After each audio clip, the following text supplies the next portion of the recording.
غوښه د قربانۍ مستحب طریقه دا ده چې دا په درې حصو باندې تقسیم شي. یو حصه خپلوانو ته ورکړی شي او یا خپلوانو ته په اختر کې دعوت وکړی شي، مېلمانه کړی شي.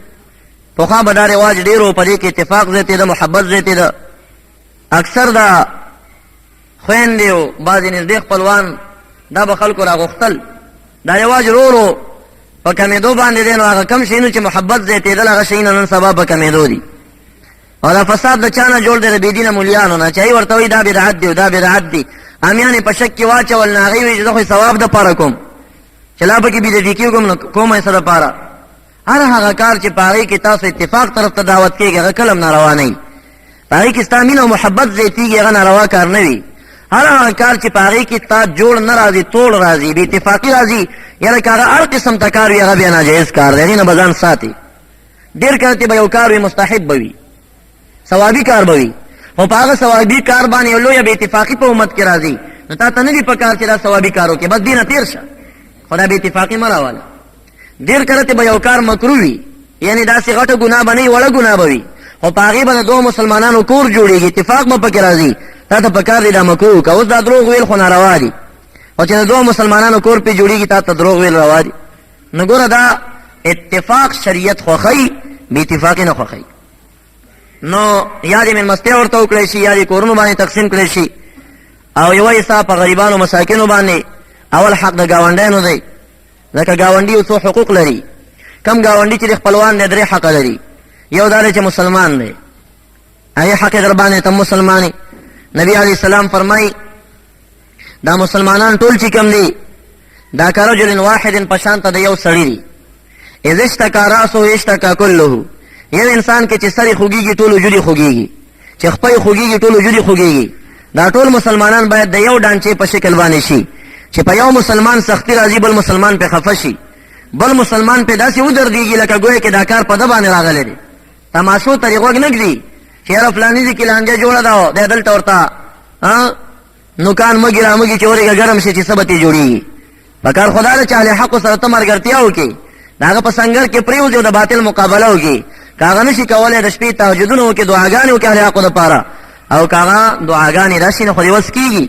نندارې او سیلونه مه کوه چې ته ورېږه نوکان ګرمې چې اوس به څه جوړېږي، څه به ترې کېږي. دواړه خو په حق کېدی نه شي، یا به یو حق یا به بل حقي. حق پرست طرف ته به درېږي او د باطلو به مقابله کې. نو په آخره کې وخت کم دی، خبرې خلاصوم. نو دویمه حصه به خیرات کې. نو هغه ګاونډي چې مسلمان دی او خپلوان دی، نه یو مسلمان دی او دویم خپلوان دی او دریم دی ګاونډي دی، 3 حقونه دي. اول دا مخکې دی په ټولو. بیا هغه ګاونډي دی چې هغه خپلوان نه دی، نه یو خو مسلمان دی او بل دی ګاونډي دی، 2 حق دي. بیا هغه ګاونډي دی چې هغه مسلمان هم نه دی او خپلوان هم نه دی، یو هندو ستا د کور په خوا کې دی.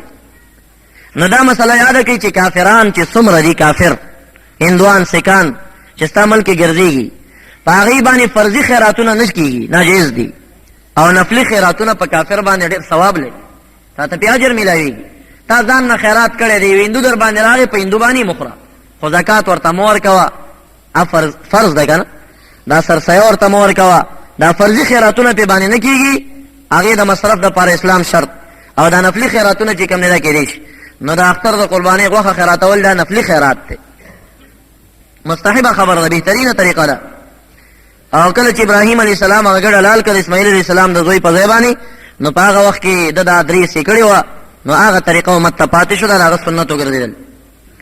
د قربانۍ د سرمن متعلق مسله دا ده چې دا قربانۍ سرمن قصاب ته په مزدورۍ کې ورکول جایز نه دي، دا به خیرات کوي.